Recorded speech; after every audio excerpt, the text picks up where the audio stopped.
Il faut qu'on parle de ce chapitre 1150. Je sais pas où va Eiichiro Oda, mais une chose est sûre, c'est que, vous voyez là-bas, il part à fond là-bas. On va essayer de décrypter ce chapitre ensemble. On va parler de la puissance de Im-sama, quel est son pouvoir et surtout comment vont faire les Mugiwara et surtout Luffy pour pouvoir s'en sortir. Parce que là, franchement, avec ce qu'on vient de voir, je me demande comment ils vont réussir à s'en sortir. Avant ça, quelques petites choses. Premièrement, du 7 au 8 juin, je serai à Angers au Ludofest. Donc si tu veux venir me voir, l'entrée est gratuite, n'hésite pas. Et la deuxième chose, si tu veux parler de ce chapitre, n'hésite pas à laisser des théories et aussi des commentaires. Maintenant, on y répond dans la vidéo du lundi. Donc vas-y, amuse-toi avec les commentaires.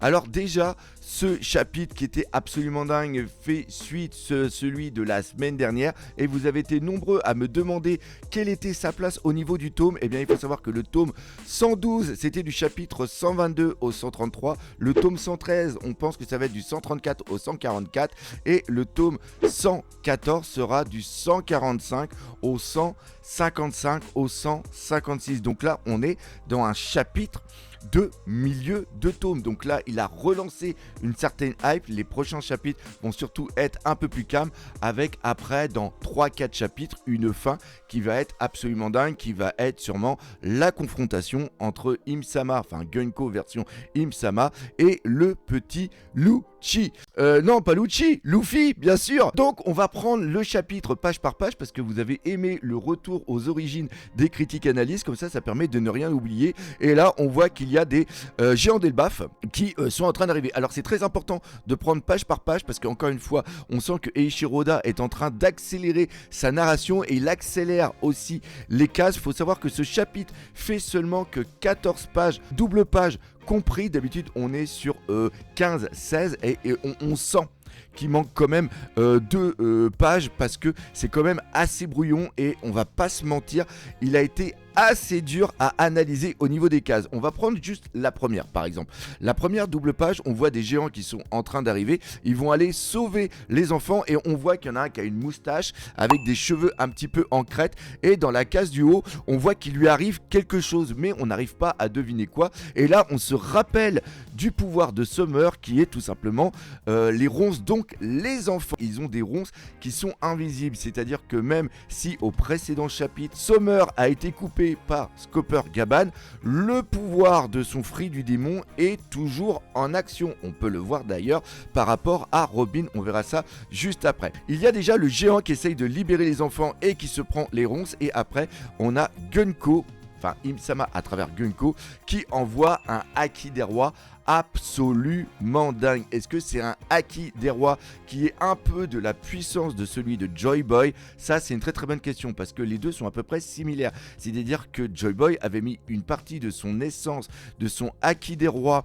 dans le nœud qu'avait le robot, et après quand il l'a libéré, c'est une partie du haki des rois qui a été libérée. Là, c'est Gunko qui est justement possédé par Im-sama et qui envoie un haki des rois absolument dingue qui doit faire très très mal parce que c'est marqué quel vacarme, donc on voit qu'il y a aussi une onde de bruit qui arrive et on voit qu'il y a des géants qui tombent carrément dans les vapes, et pas seulement que les géants qui sont à côté mais aussi les géants qui sont avec Dory et Brogy, ce qui montre une certaine puissance au niveau de ce haki des rois. Mais ce qui est aussi très important, c'est que dans les pages suivantes, on voit que les Mugiwara sont toujours en train de parler, et donc ça veut dire qu'ils ont résisté à ce cri, à ce haki des rois, ce qui peut déterminer une certaine puissance au niveau des Mugiwara. Après, on a l'image avec Gunko qui a ses ailes dans le dos, une sorte de fourche avec queue qui est derrière, qui est une sorte de queue du diable. Cette queue de diable, c'est une matérialisation de Im-sama. C'est-à-dire que Im-sama a pris le corps de Gunko et a mis certains de ses attributs. Et là, on voit les ailes de démon, la queue, la fourche. Est-ce que Im-sama a le fruit du démon, le Itonomi modèle démon, ou alors est-ce que Im-sama est tout simplement un démon? Point. Et si elle est un démon, est-ce que c'est elle qui a créé les fruits du démon? Point. Et est-ce que vous voulez que je vous donne une réponse ? Eh ben, j'ai pas de réponse. Parce que on n'a aucune information là-dessus. Encore une fois, Eiichiro-Oda nous donne des teasers, mais on ne sait pas ce que c'est. Par contre, la chose qu'on peut maintenant être sûr, quand on voit la queue de Demonka Gunko, on peut penser que c'est cette queue-là, Im-sama, qui a tué Cobra. Et imaginons qu'elle est le démon originel. Imaginons que c'est elle qui a créé les fruits du démon. Comment ça se fait que les fruits du démon sont restés dans le monde ? Comment ça se fait qu'elle n'a pas pris les fruits du démon pour après les réunir ? Il y a tout plein de théories qui sont en train de fusionner dans ma tête. Et la convenance, c'est que je n'ai pas de vraies réponses. Donc d'ailleurs, si vous avez des réponses, les commentaires sont là pour cela. Et on y répond lundi. Alors, on a vraiment toute une iconographie qui va être présente au niveau de ce chapitre par rapport justement au démon. Là, on voit qu'elle est en train d'invoquer un pentagramme et il y a un canon qui sort et le canon est en train de tirer vers les personnes qui sont en train d'accourir. Enfin, on apprend aussi que les démons qui ont été créés par Killigan s'appellent les MMA. Donc ça, c'est la traduction qui est ici. On le traduit par nom des démons oniriques. On va attendre lundi pour voir quelle est la véritable traduction officielle, pour voir s'il y a justement des références par rapport au folklore japonais et références par rapport au folklore japonais. On va le voir juste après par rapport au pouvoir de Im-sama et surtout par rapport aux géants, comment ils sont arrivés. Après, on a le truc qui est complètement dingue, c'est-à-dire qu'on arrive vers les Mugiwara, il y a Sommer qui est à côté et le petit Sommer, il est toujours vivant. Et il s'est rassemblé et il est en train de se régénérer. On sait que le pouvoir qu'il a maintenant, c'est un petit peu tablé. C'est un pouvoir qui lui a été donné par rapport à Im-sama. C'est un fragment du pouvoir de Im-sama qui lui a donné. Est-ce que c'est en échange d'une partie de sa vie qu'il a obtenu l'immortalité et aussi des pouvoirs ? Le fait que Skopper-Gaban ait coupé Sommer avec le Haki des Rois a peut-être permis une sorte d'interruption de lien entre Sommer et Im-sama. Sauf que là, maintenant, le Haki des Rois de Skopper-Gaban n'est plus actif puisqu'il vient justement de tomber et qu'il est blessé. Et surtout, il y a une partie de l'essence réelle de Im-sama à travers Gunko qui est présent sur Elbaf. C'est peut-être par rapport à cette proximité d'un vrai fragment de l'entité de Im-sama qui permet cette régénération au niveau de Skopper, pas Skopper-Gaban, j'en veux vraiment, par rapport à Sommer. Et ça, c'est vraiment très important pour la suite. C'est-à-dire que quand ils vont aller à Marijoa, vu que Im-sama est sur place, est-ce que le pouvoir des chevaliers divins va être vraiment hyper OP ? Et après, on arrive sur la phase finale de ce chapitre, c'est-à-dire que ça y est, Dori, Brogy et le reste de son équipage sont en train d'arriver. Il a pris Gunko dans ses mains. Gunko, à travers un pentagramme, enfin Im-sama, a fait apparaître un bouquin et dans ce bouquin, il fait apparaître un couteau et un fusil double canon. Donc à partir de là, elle plante un couteau dans la main de Brogy pour lui faire une sorte de blessure pour que peut-être qu'il lâche après. Elle va dire un truc: en échange d'une partie de ton espérance de vie, Mu te donne un corps immortel et une force hors du commun. Sous le commandement de Mu, la raison et le bon sens ne pourront pas te gêner. Être un démon est l'essence même de la vie. Et là, quand on fait ça, elle forme un pentagramme qui se retrouve au niveau du sol et qui va absorber le petit Dori. Comment ? C'est la question. Ça reprend un petit peu le pouvoir de Big Mom, c'est-à-dire qu'il y a un pack, une partie de ton âme que je prends par rapport à une protection. Là, apprend une partie de la vie du géant pour après lui donner l'immortalité et aussi le contrôler. Cependant, ce n'est pas un pacte, c'est-à-dire que Dori ne donne pas l'autorisation de le faire. Il est automatiquement transformé. Et est-ce que ça c'est fait par rapport à un désir inconscient du géant ? J'explique. Là, il vient de péter sa main. Il vient d'avoir une douleur. Il se dit merde, qu'est-ce qui est en train de m'arriver ? Et peut-être que inconsciemment, il désire devenir plus fort. Et c'est comme ça que Im-sama arrive à prendre le désir non avoué de Dori de devenir plus puissant. Et en un sens, à travers ça, peut-être qu'il y a un pacte qui est signé, c'est-à-dire signé par rapport au désir inconscient de Dory. Et là, on voit le pentagramme qui est en train de s'inverser. Et ça fait penser premièrement à plusieurs choses.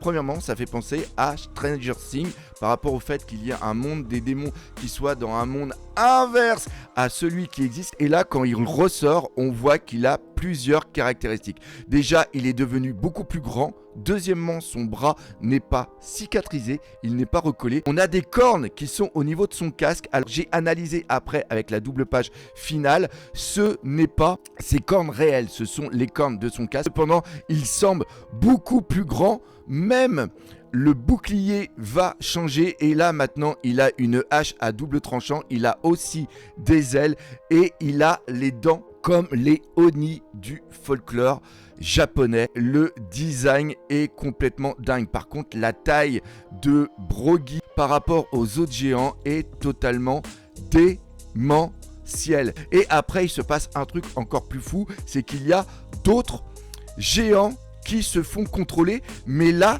ils sont en ligne droite, enfin, ils sont sur une sorte de ligne droite entre le géant Dory et le géant Brogy en mode démon. Et on sait que Eiichiro Oda adore tous les jeux. On voit par exemple que tout l'équipage de Kaido était par rapport à des jeux de cartes. Et bien là, ici, on reconnaît le jeu qui est Othello. C'est-à-dire que quand tu as un pion noir et qu'au milieu tu as des pions blancs et que tu as un pion noir de l'autre côté, ça te permet de transformer justement la ligne et de pouvoir les tourner et les transformer. Et c'est peut-être comme ça que fonctionne aussi le pouvoir de Im-sama. Je mets ça ici, dites-moi ce que vous en pensez. À la fin, la dernière double page qui est absolument dingue, on a les géants justement Dory, Brogy et les autres qui sont devenus hyper immenses, ils dépassent les arbres, il y a les monstres, les MMA qui sont juste derrière et là ça commence à chier sévère pour Elbaf. Alors là regardez bien, vous voyez bien que le casque de Dory il n'a pas de cornes. Justement je voulais aussi parler de ça, le fait que maintenant avec les cornes il ressemble aux géants originels.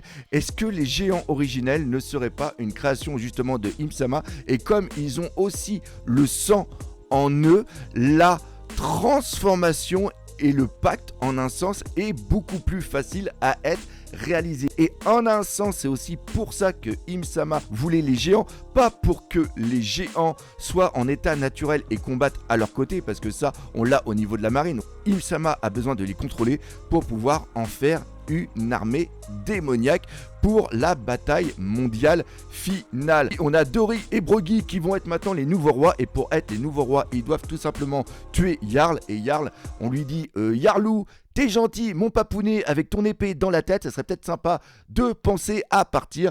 Et il dit, on ne demande pas à un guerrier de prendre la suite. La fuite. Mais justement, c'est ce que je voulais dire. Maintenant, quelle va être la suite en intro? On a eu le Haki des rois et le vacarme qui a été mis par Im-sama quand il prend possession justement de Gunko. Et ça va justement retentir jusqu'au royaume des morts qui est juste en dessous. Et Luffy va vouloir justement intervenir. Il va y avoir aussi Sanji avec lui, parce que Sanji a le Skywalk, donc il pourra le suivre. Zoro, comment il va faire? Je ne sais pas, peut-être qu'il va être avec Ashwoodin et les autres dans la sorte de barque avec les nuages. Comment ça peut se terminer? Comment ils peuvent être vaincus? Ils ont été vaincus par rapport à une partie de l'âme, de l'essence de Im-sama. Donc il faut que Luffy arrive dans un moment de colère à faire inconsciemment, comme c'était le cas au niveau de Marineford, pas Marie Joa, d'avoir une colère. Et la colère, je la vois venir par rapport au fait que Im-sama puisse peut-être prendre le contrôle d'un des Mugiwara et le transformer en démon. Ça serait complètement dingue que ça soit Usopp qui soit transformé en démon et que justement Luffy ait un accès de colère et lance un Haki des rois absolument monstrueux qui permet d'enlever l'essence de Im-sama, donc Gunko à partir de là serait libre, et peut-être qu'il y aurait exactement aussi la même chose au niveau justement des géants, parce que si on reprend le jeu Othello, une fois qu'un pion blanc est devenu un pion noir, il peut redevenir un pion blanc. Donc là, on peut imaginer qu'il y a une possibilité justement que les géants reviennent en état originel. Encore une fois, on a énormément d'infos dans ce chapitre, mais on n'a pas beaucoup de réponses.